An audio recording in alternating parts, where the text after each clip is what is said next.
So this morning I slipped on ice on the running board getting in my F350 and hit my multifunction switch,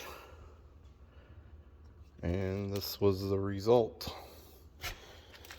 To put one in is pretty easy. You got 3 little screw holes on the bottom of the steering column. These are the bolts, screws that came out of it. Then you just split this apart. Then there were 2 screws, one here and one here with a Torx head, and then this just slides out.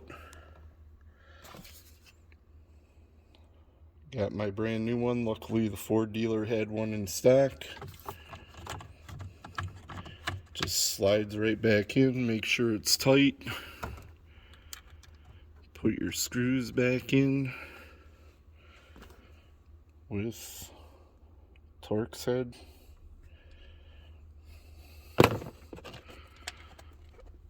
And tighten it down and put it back together. Pretty easy fix. One of the easiest I've ever done.